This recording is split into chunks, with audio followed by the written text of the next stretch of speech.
So in this presentation, I will try to give you an overview of the policy determinants of GVC participation and upgrading, but from the point of view of us that are closer to government and to hear what government actually asks.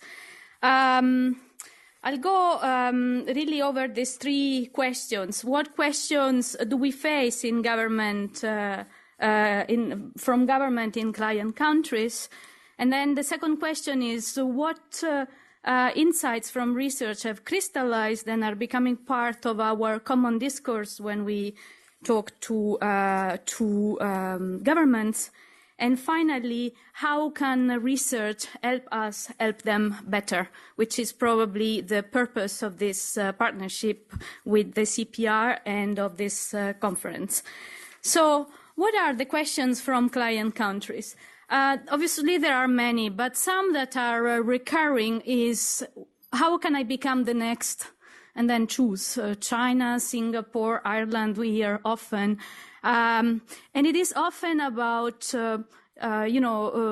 emulating policies that worked elsewhere, or it's for different reasons. One is probably that the political reform of the political economy of reform is facilitated by following a role model. It's easier to gather around a clear objective, but it's definitely something where, they want to know how to become the next China, not necessarily without knowing what really happened in full in the policies around these countries. The second question that is very recurrent is what sectors, what GVCs, or a modulation of that. How do I reconvert my apparel sector in a high growth sector without creating unemployment, for instance? It's and the viewpoint of governments is really that they have limited resources, and again, the political economy, it's easier than in horizontal reforms.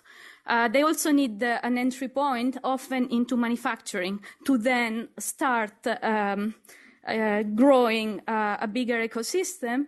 And some of them, like former Yugoslavian Republic of Macedonia, they wanted to be there in the map of the international investment, simply because they even have a problem with the recognition of their name. But definitely they are asking for very focused indication on what sectors, what GVCs, which we need to address. And finally, there is a set of questions on what public policies. And one question that is recurring in a place like ours is the picking winners or some forms of neo-industrial policies versus a pro-competitive economy-wide reform agenda, for the reasons explained before. And again, it's a discourse where I think we need to bring more research in. There is also, when we think about public policies, considerations about subsidies, incentives, and tax revenue, because of course the tax base and the revenues from firms are important, and so they enter into the thinking of policy makers. And finally, another set of requests is I'm going to enter into a bilateral, a regional, or a multilateral agreement. How do I negotiate the conditions? What do I need to pay attention to? And finally, how do I maximize the gains and limit the costs of preferential trade and investment agreements or other forms of deep integration? Of course, there are many more questions, but this is at least a representative list. So in this sense, I tried to think, okay, what is it of the research done so far that has really crystallized, that we by now consider received wisdom in a way, and that is affecting the way we discuss and we help countries take policy decisions. And I think there are these four areas where I sort of tried to pull together things. Is one, it's around the work on mapping global value chains. There are many insights that came out of there, but I'll highlight one that I think is particularly important. Then the two motives for GVCs from the firm point of view, connecting factories and protecting assets. And finally, the discussions around firm capabilities. On mapping global value chains, of course, we learned about the Smiley curve and the distribution of value added along the value chain. But I think one really breakthrough compared to past knowledge is really that we start to understand a bit more about the role of services and the concept of servicification. We are learning where services are, why are important, why we see them in domestic production and not in trade. And I will talk a bit more about that in a moment. The second thing is the relevance of trade facilitation and logistics in trade costs, the importance of trade facilitation and logistics in reducing trade costs. This wasn't present a few years ago in the debate around trade costs. Now it's an important element, so much so that the WTO is working on its TFA agreement. And the second point is the effects of more liberalized trade and investment. Now there is a consensus that they bring greater domestic value added. Open your imports and your exports will take care for themselves. It's a quotation from some colleagues from the OECD last week, but just to say how much this concept has trickled down into the policy-making world. And finally, also the more liberal trade and investment environment changes the power relations in global value chains in ways that we are still partly understanding. On protecting assets, all the work on the contractual environment is very important because it affects the firm choices about the scope of control. And what we learned from work that will actually that is actually done by people at this conference as well is that it's not only the share of GVC-related trade that is affected, but also which industries and which places in the global value chain firms can find an insertion point. And finally, on firm capabilities, obviously there is a huge literature, but if I had to summarize it in one line, I would say that we are discovering that firm capabilities become more endogenous with GVCs. We tended to think that there was some initial productivity advantage that determined who would self-select into trade and international activities. That's certainly true, but we are also learning that with participation in global value chains, the productivity gain of simply being part of this international environment, it's more important and the learning effects are faster. How much time do I have? Chair.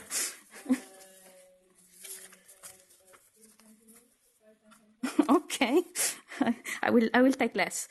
Okay, on services. So what is it that we now consider received wisdom or accepted wisdom in services? Is that they're as important as manufacturing, and that maybe the separation between the two is increasingly to be considered a statistical artifact. High value added tasks are rich in services content. They are exported primarily embedded in manufacturing, and that's why we do not see them in trade as much as in domestic production. And given these two main facts, and again, there are many more that should be highlighted, but just for the sake of brevity, I focused on this one. Some of the policy implications that we see when we work on the ground. So we see that quantifying better services and carrying out regulatory diagnostics have become a priority also in the mind of some governments for guiding policy reform. We are, for instance, discussing that with Turkey, which has notably not paid attention at all so far to services statistics as much as it thinks needs to do now, that wants to engage on a reform, an ambitious reform of the services sector. Also, what we learned, for instance, from the experience of countries like Tunisia, is that liberalizing manufacturing without opening up services neutralizes the intended effect on exports. There are distributional implications on services because we also found out that SMEs enter global value chains predominantly as service providers. So when we are interested about the distributional consequences of international activity, services are important. And finally, another thing that we learn is that the competition policy becomes much closer to this area of trade and investment, because the de facto level of competition determines the ability of a country to be competitive in its services sector and in its participation in global value chains. We also learned that the drivers of competitiveness and upgrading in global value chains through the servicification are complex, and they affect areas that go beyond the scope of simple regulations, because they touch, for instance, language, culture, geographical situation, political context, different time zone, and the level of education. One example for all, one Japanese company, a major auto producer in Vietnam, it cannot upgrade beyond a certain point in Vietnam because it cannot have the Vietnamese team communicate at the necessary level of detail to the Japanese team. So that is the choke point where it has to reinshore activity in Japan. It's not for cost considerations, it's for language barriers. The second area that I touched upon, and on this I will be very short because we will have a panel in this afternoon, in a panel, a representative from FedEx that will cover it, but is the logistic performance and connectivity agenda. So, as I said, the main point is that we found out that logistic performance and connectivity are at least as important as tariffs in determining trade costs. What does it mean for us? That when we talk to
a third point is that costs for connectivity and for logistics are disproportionately high for SMEs, because there are economies of scale that SMEs cannot grab, because there are agreements that logisticians only do with large companies, and therefore there is a clear market barrier for SMEs that goes beyond their productivity levels. And also, there are high costs for unfavorable geographical settings. Think of Indonesia or Greece, which is obviously a more challenging environment than the Netherlands. Coming to the impacts of a liberalized trade and investment regime and how this supports export performance, as I said, the main findings are probably two, and is what I said before, that domestic value added tends to rise as trade and investment regimes become more liberalized, but also that GVC reduced the incentives to impose trade restrictions on trade partners. They open up the block of opposition within countries because of vertical integration internationally. So I think the points here to make is that there are barriers to entry and upgrading that might be not binding constraints, but that might still be costly. So, for instance, many countries still design their tariff and other trade policies in a non-GVC setting. And here we have many examples. There are colleagues here in the room that worked a lot on Nepal, and they have experience, for instance, to see the country wanting to promote the pashmina, but then putting high tariffs on the yarn, and then giving some distortionary subsidies to the pashmina producers and blocking the free mobility of workers. Or, for instance, again, Nepal is a large exporter of tea, and they have high taxes on tea bags, which means that they can sell, if they want to sell to the UK tea in tea bags, which is priced very expensively, they have to sell it to India for 1/10 of the price. And then India makes the other 9/10. So there are these barriers that are still much in the thinking of policymakers. Another interesting example is probably Moldova. The only sector which is attracting FDI is the wine industry, and yet they have a 20% tariff on wine bottles, de facto limiting their ability to enter into this value chain more importantly. The second point is that there are still many restrictions on FDIs, and not necessarily the connection that this impact the competitiveness in global value chain is made on equity, on licensing, on personnel, on the repatriation of profits. Just to name two countries, Indonesia and Morocco, they have there are different levels of the value chain, but both are coping with restrictions in this area. And then there is the proliferation of NTMs, even in well-established trade blocs. So, for instance, Argentina imposes restrictions to its Mercosur trade partner, in particular import licenses. So here the question is, are deep agreements the solution? And I guess we will talk a lot about this today. Coming to the third point I made is the contracting environment. So what crystallized is that the contracting environment determines the firm decision about the scope of control. And as I said, it also determines where you enter in the global value chains. What are the policy, how do we see it translated to policy? We see an increasing demand, for instance, in our assistance that we give to countries in order, to become more performing in the framework of the doing business reforms, in support for dispute settlement. One of the top requests from countries is to be supported in improving their system of dispute settlement. And this is in particular when they become middle-income countries and they have a certain role in global value chains, which I think it would warrant per se some research using those data. But more generally, what we see is that is really the uncertainty about rules and about the implementation or the implementation gaps that is a deterrent for new domestic and foreign investment, because basically it eliminates the predictability about the returns. Yes. We will discuss about the contractual environment a lot tomorrow. Finally, on firm capabilities, I think the two main insights that I retain from the work that has been done so far is that managerial and workforce skills, technology adoption, and innovation are higher in export-oriented firms and domestic subsidiaries of MNEs, at the very least, and that human resource management matters greatly, and that MNEs export their human resource management practices to destination countries. This opens an entire area of research that is interesting. It's about the role of tacit knowledge. What is it really that determines learning in global value chains? And we can discuss probably tomorrow around this topic. But also, where does the private initiative and the public policy have to meet? Where is this sweet spot between the two? Because we have a lot of evidence that seems that the private sector is really driving this. We know, for instance, that employer-sponsored trainings are what really matters in terms of learning new capabilities. And we also have many examples of supplier development programs and skill development programs that are initiated by companies. So, in conclusion, given all this, how can research help us do a better job with countries?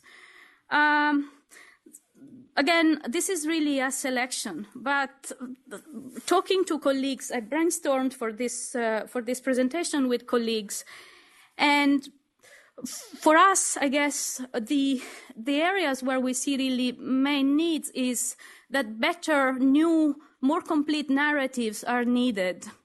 They are needed in conjunction with analysis and GVC mappings that are being done, but are far from over. So, for instance, you know, on GVC mappings, we still look at the first tier suppliers. We know nothing about the sub-suppliers, which represent 75% of the network, and where actually a lot of the fragility happens. So we need to do that in the GVC mapping, for instance, in the context of the IO literature, but also as case studies, such as the Commerce Collegium type of studies which have given a lot of stylized facts for analysis. And then also as case studies of entire policy frameworks for individual countries, so that we can really tell them what has happened in Singapore and what has happened in China, and what can be emulated or not. And finally, very important, cross-fertilizing with other disciplines from you know, the non-trade community within the economics community, the business school communities, and then, I don't know, even with environmental science, where there are a lot of, when we think about this large network of suppliers and sub-suppliers that quickly for a lead firm at the second and third tier reach millions, you know, this type of more, let's say, large population type of analysis can help. Tackle the question of what sectors, what GVCs. Discuss whether this is an alarm bell to industrial policy, which could have distortive effects, or if there is a way to link this debate to growth analysis and actually bring solutions. The second question is, how do specific subsidies and specific incentives work or not work in presence of specific rigidities and market failures? That's also important to understand. We do not know enough. And finally, we need to conceptualize the effects of policies, both individually and collectively. And I think two questions that really come over and over again when we try, you know, to distill policy insights is, does sequencing matter? We need to start somewhere. Does it matter if we start from certain type of policies versus others? Are some that there that have a more systemic impact? Do some have a domino effect, triggering others, creating incentives that, you know, bring a virtuous cycle? We don't know. And finally, do some reforms substitute others?